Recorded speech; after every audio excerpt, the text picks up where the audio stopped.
How's it going, everyone? Welcome back to my channel, and I'm not going to be all this in this video. I'm going to be a nice straight up video, and it's not going to be me sitting down there with a camera to the chair and me just sitting down and talking, because I don't know, this is a topic where it's kind of emotional in some sense with what Chris Hughton has done for this club. And obviously, as you heard the news from today, or I'm not sure when this video is going up, but Chris Hughton is sacked from Brighton, and I've got to admit, immediate response, I thought it was really poor from Brighton, to be honest. I thought it was really poor in the way they've dealt with this situation, and I think, yes, it was the correct decision in the end, but the way they dealt with it in a sense of like, kind of saying it the day after the season's ended, the next morning, and the fact that, you know, we just played Manchester City yesterday, and like Bruno, we were kind of like told in advance that he's going to go into retirement, and that was a nice testimonial, not testimonial, but as a nice game to say goodbye to him. And I feel like with Chris Hughton being a Brighton legend, and by far Brighton's best manager we've ever had in our history of the club,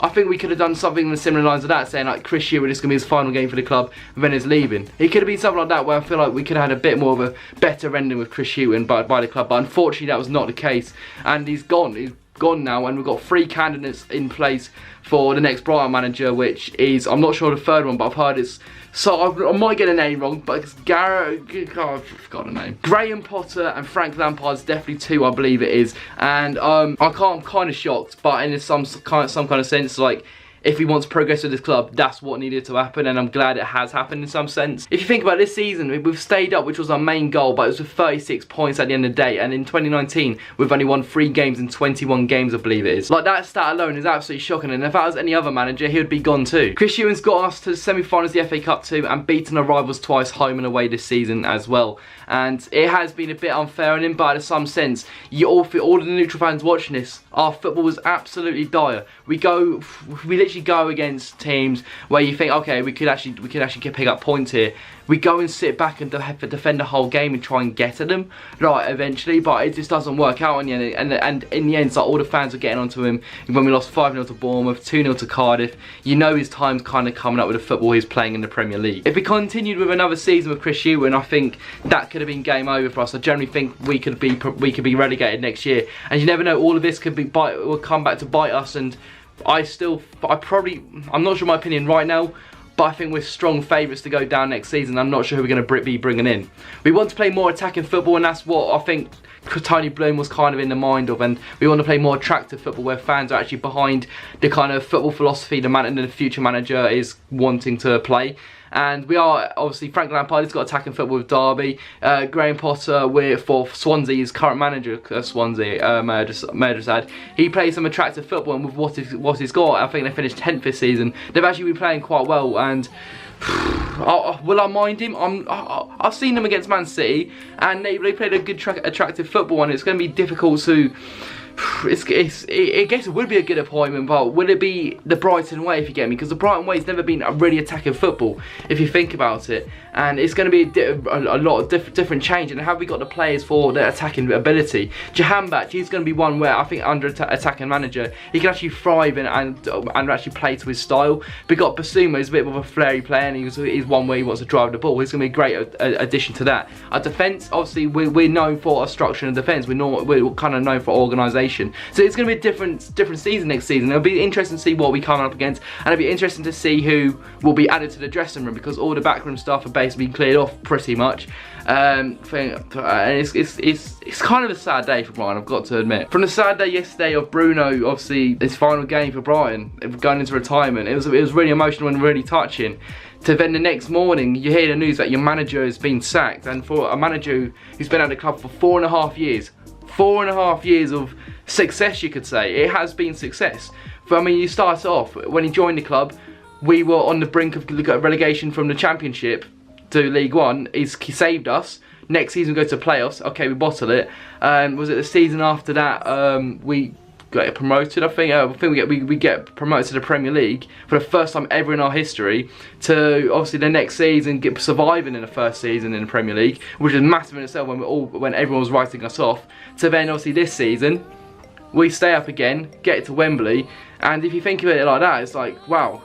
As obviously neutral fans, that's what you'll be thinking. You'll be thinking like, wow, Brighton fans and Brighton have been disrespecting Chris Hughton quite a bit of what he's actually done for Brighton. But if you think about it, and if you're there every single week, you know what's happening at the club, and you know what's happening on the pitch, and the performances are not there. And I don't think any other fan, any Brighton fan can disagree with me on that one. The football was not correct. I mean, I'm not saying it's wrong. I'm not saying like, you can't play that, but you see from neutral fans on Twitter, anti-football, anti-this, anti-that, and now they're coming back to bite us saying like, why have you sacked Chris Hughton? I don't get Twitter, and I don't get all these people on Twitter and social media sometimes, but it was the case in this time. It'll be interesting to see what Brighton fans' opinion is on this, because it's kind of a touchy one. No one wants their manager, who's been a legend for the club, to go. No one wants Bruno to go, but it's in retirement. I still think Bruno had another year in him, to be honest. If I'm just changing the subject to Bruno, I think he's definitely got another year in him. You saw yesterday against Man City, it was like, why are you retiring? Because you're that good, you're 38 years old and you're that good. But what a way for him to end his career at Brighton and his football playing career. It was a brilliant send-off. It was obviously emotional for him and the family. It was emotional for us fans too. And fair play to the Man City fans for clapping him and all that, etc. And kind of appreciating Brighton itself. You know, when they went for a lap of honour after the game, I thought it was really good for Man City. So fair play to you guys. But Chris Hughton getting sacked, I mean, it is difficult because I've actually, hold on. That's this. I think I've got, yeah. This is the one I've got here.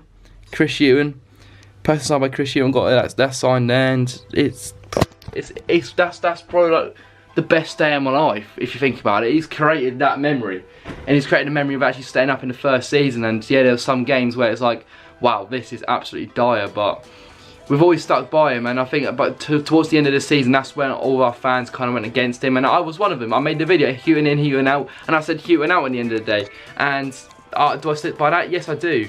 But I didn't think it was going to happen this soon, which is why it's kind of like shocked me in some sense.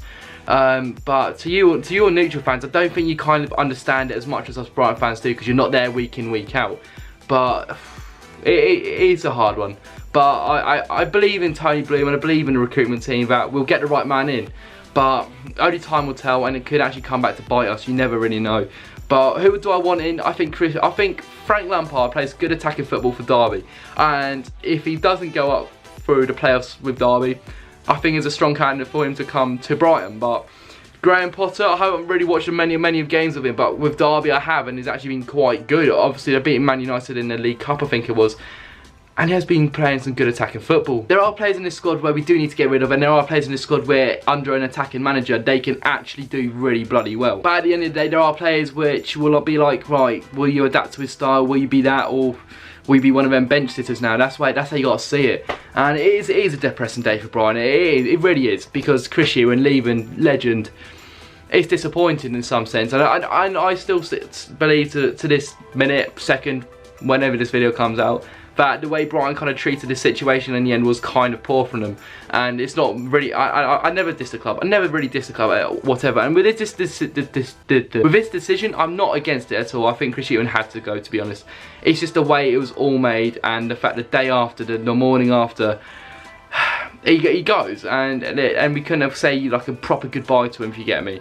Which I think he deserves from everything he's done for Brighton, and we can't do that now. However, that is going to bring an end to this video. If you have enjoyed it, make sure you drop a like. I want to know all your Brighton fans' opinion on the situation, because it is touching. It's a difficult one, but I think it's the correct decision in the end. And I think next season we can enjoy the football a lot more better, and hopefully stay up and establish ourselves more as a Premier League club and get this progression of the football club out there a bit more. If you enjoyed it, make sure you drop a like. If you think I've talked absolute bollocks, tell me in the comment section down below. If you think I've talked actually some sense in some ways, I hope you guys actually do understand what I'm talking about with some of my points I'm making.